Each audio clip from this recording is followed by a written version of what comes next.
We say it on it's lunch. Cheers. All right. So your mum wants me to talk to you about your dad. So, where do I start? Well, of course, I knew of your dad straight away because my mother and your grandmother wrote to each other every single week of life. I saw American stamps coming through my letterbox every single week, and you because they're you set them aside. That's for mum, and so as soon as anybody was born or got married, anything at all, I got a photograph. Now I was a kid, I didn't really wasn't interested, but eventually, and now's the time, being mid-50s, eventually you think it's important. Up until now, I didn't think it was really important. And your mum has been very useful because men don't pay attention. Men don't pay attention. And you regret it eventually. Because then you think, when my mum died, I thought, who is that person? Is he my cousin? I don't know. So, your dad, the photograph that we've already seen, I'm on my grandmother's knee. I'm. Oh, okay. And what age am I? I'm 2 or 3. I don't know when. But that was a big event with the Americans coming over, and we all went to Granny's house, and of course you had to commemorate it. And the thing that I particularly like is that it unites Ireland and America and generations as well, because I was 3. Your dad looks like he's 19. We've got my grandmother, who at that time might have been 60. He wasn't 19, he was probably 60. Your dad was always in my house. He was always in Fridays. That's when your dad arrived. So he must have been working through the week. He must have got a plane from, this is the time he was in the forces. Oh. He must have got a plane on a Friday because he had arrived Friday tea time.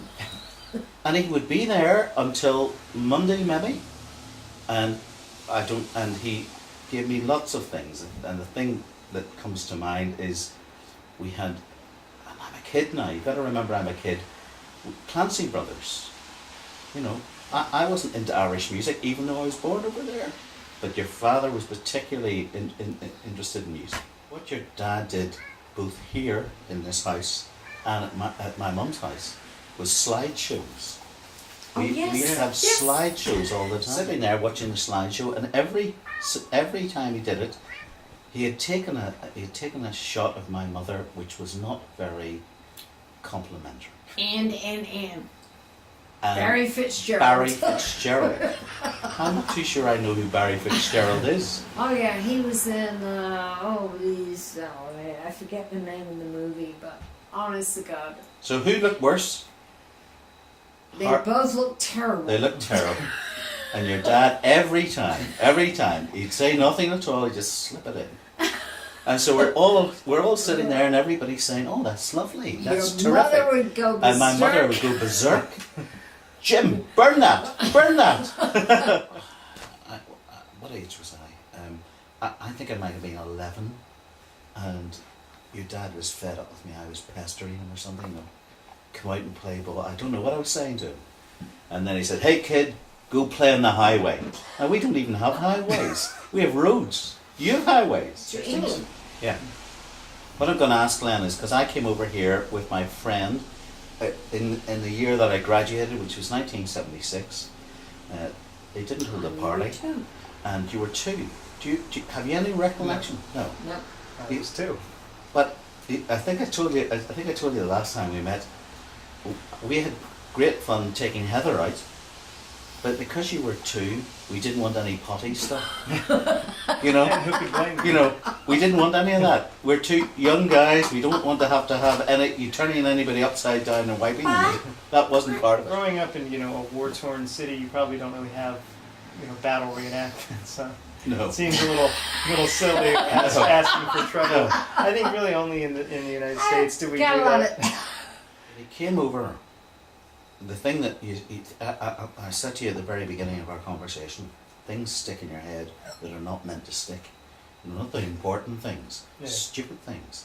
You've no idea why does that stick and the other things don't. You know, you do exams, you're trying to make things stick. But the thing that stuck in my mind is your dad had big cameras. The cameras were always big. But he also had other bags that were full of lenses. So you couldn't just go out and take a photograph. You had to go out with a big camera. It's not going to be a minute. I bought a camera to come here.